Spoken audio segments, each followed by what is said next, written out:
All right, Polka Dot Tail. This is requested by Erik Hough, and it may have been requested by someone else as well, but that's the only person I can remember who did it at the moment. So if you requested this as well, thank you. But meanwhile, just thanks to Erik Hough. Off the Mollusk, of course. This is one that grew on me. It's a very simple song. It's basically it's just three chords. It's just, in fact, go over the chords immediately. It's super simple. It's all open chords, as far as I can tell. I mean, Diener's doing like the sort of basic power chords when you see him do it live, but I mean, it's, on the album, all I hear is just the open chords. So it's just A. You ever seen a whale with a polka dot tail? It goes to E there, and it goes to D. It goes back to E. A, E. For the Tell Me It Ain't So. Tell me it ain't so.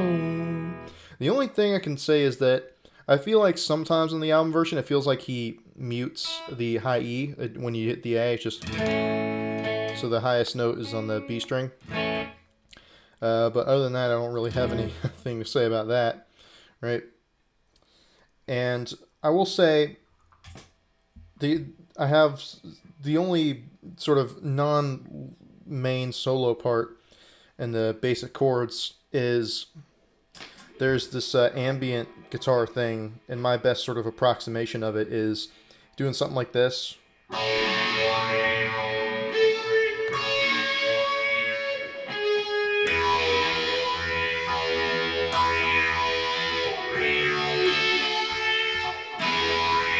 Alright, so basically what he's doing there is, and this might be two tracks that are in harmony or whatever, but, so that's like, these are like the notes of the chord, so this is like the root and the third of the A, but it's 14 on G and B, and I'm just hitting that, and what I'm doing, I don't have a whammy bar right now, but if I had a whammy bar, that's basically what I'm doing. So if you see me doing this, I'm basically just trying to push the bridge down. So if you have a whammy bar, then it's basically, you're just doing this, right? So just... Right? That's what you're doing, and you're just hitting that. So it goes down half a step. And then doing the same thing when it goes to the E chord, doing it on 13 and 12 on G and B. And then when it goes to the D, doing it 2 frets lower than that. And then at the end of the turnaround,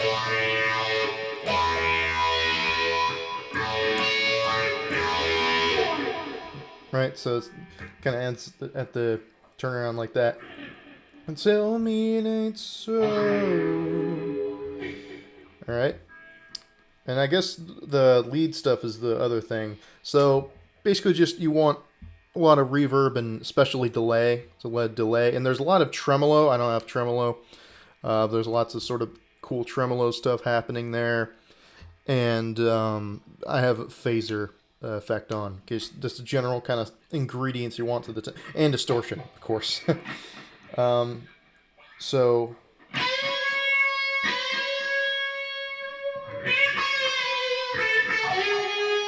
So that's the opening. You can also play it in this position at a 12 with the B.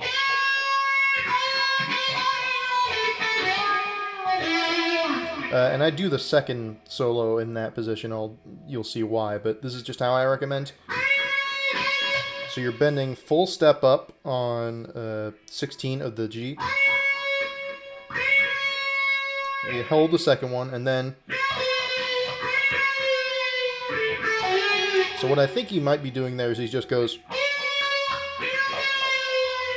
He just hits it, and then brings it back down. and then the effects are kind of making it sound like he's... But I like playing it like that. I like giving some vibrato as you go down and pick it a bit more. And again, you hear me do that a lot. It's like, instead of going, I go, like giving those double hits in there. And again, that just might be the effects in terms of what he is picking and what is like more the delay and the tremolo. I'm not quite sure. So I just sort of try to mimic the effects in your playing, right? Which is something that as a guitar player I think is really helpful when you try to, you know, be your own delay or octave pedal. If you just fill out the sound more, just basic stuff like that goes a long way, right? But so hit 14G twice, and then whole step bend on 16D, and then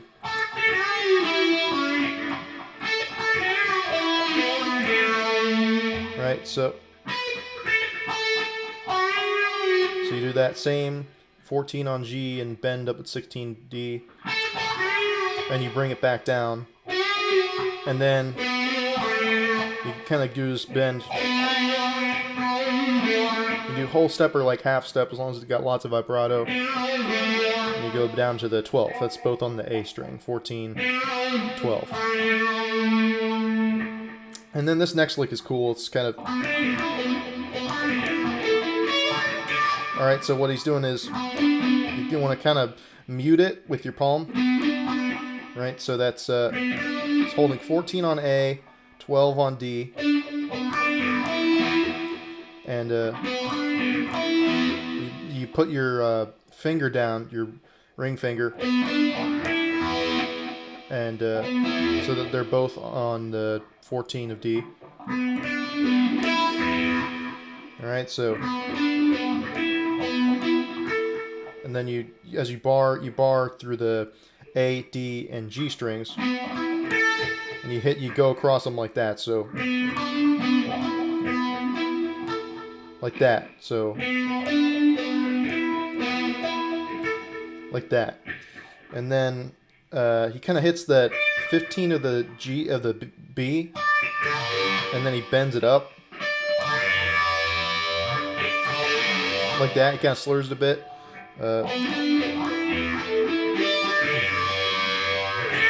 And then so he does that classic rock thing, full step on the G and hold the B, and then he moves his finger down one fret on the B and does the same bend.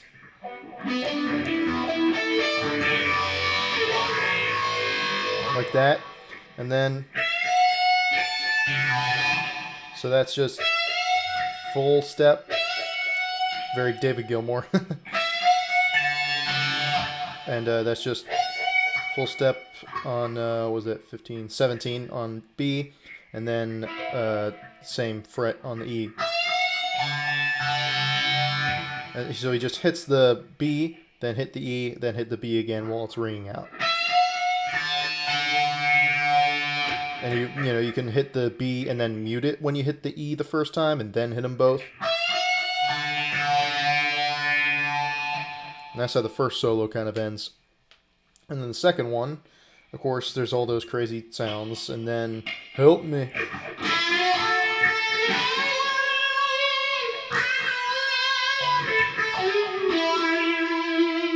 So that's how it starts, and again, I'm changing to this position, and you'll see why, because I think sounds a bit more accurate. So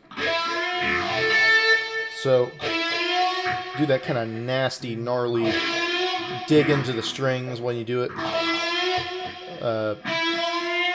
It's like slow rise up on the 9 of the G, and then you hit the 10 of B, then you full step bend on the 12B. So you pick it, you bring it up, and then you put it back down and bring it up again. So And then add vibrato at the tail of that. And they do that same picking again. A full step on the G after hitting that 10, so 11G. And you end up on the 9 of the G like that. And then he kind of starts the next phrase by sliding up to that 11 of D. So he hits 9, 10, G. Then he hits 10 of B twice.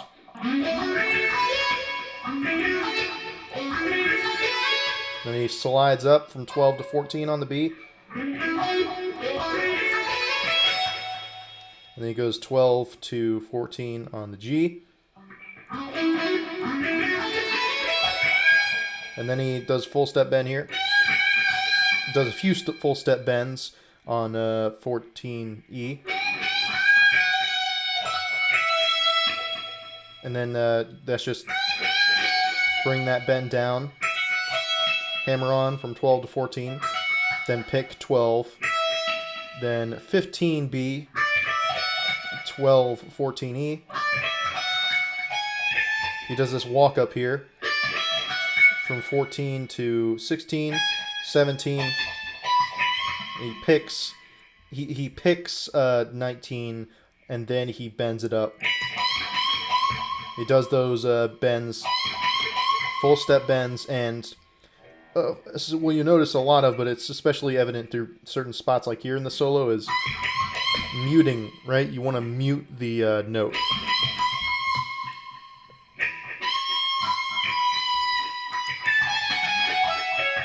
All right, so, and then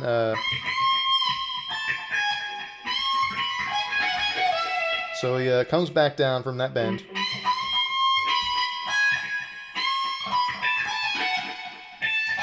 He does this pick on the 17, then hammer on, pull off the pick, then hammer on, pull off on the 16, 17, and back. And you hit the 19 back to 14, or sorry, 16 of E, back 19 of B, and go to 17 of B.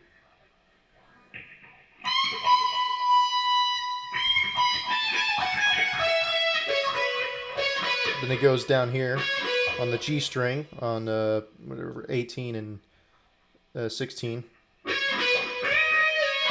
Then he full step bends, comes back down, hits 16. All right. So he kind of does that same picking pattern again on 14 of G. Then he does a full step bend on either the D string on the 16th fret and holds it, sustains it, or you can do the same thing on the, you can do it on the 11 of the G. And if you want to end the song, you just play an A and let it kind of ring out, just a one note or a chord or. And that's pretty much it for this one. So thank you for watching and have fun.